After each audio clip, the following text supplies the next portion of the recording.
Good morning once again on this Thursday morning.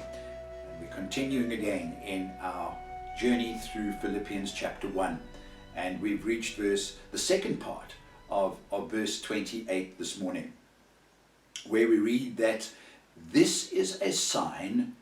What is it that is the sign? Well, yesterday we looked at the fact that we were encouraged not to be frightened by opposition. And if you go one step further back, Paul had said that we need to contend as one man for the faith of the gospel. In other words, there needs to be a unity, a support of one another.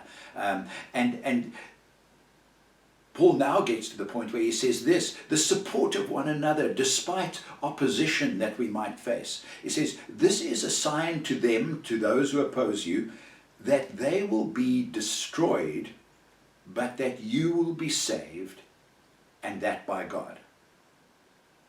We reach the third of these big words that we find in these few verses here this morning. And that is the concept of destruction.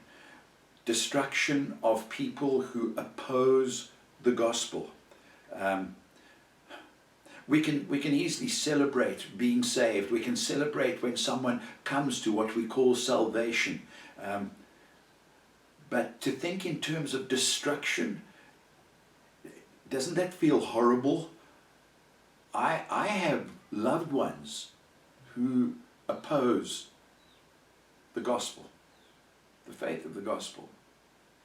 And I find this a very hard truth to absorb, that they could be destroyed, and that by God, he says, they could be destroyed by God. But the sign to them that maybe they should change is when we face opposition, that we are united, contending as one man for the faith of the gospel, not being frightened in any way by those who oppose us. And your mutual support of one another could well be a sign, a prompt, a nudge to them that they should end the opposition, and that they should in fact at least give some attention to this glorious gospel that we have. What do you need to do to stand up in support of those who are facing opposition? What do you need to do when you together we face the reality that there might be people we love who are to be destroyed? Well, obviously the first thing you can do is pray. That's the easy part. But secondly, when we are to support one another, to ask, how can we encourage someone else who may be facing the same kind of struggle?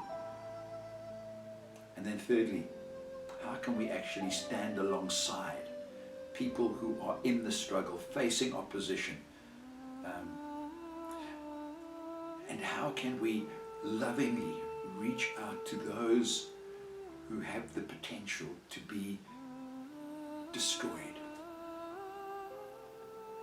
Won't you take time to deal with this issue before God this morning?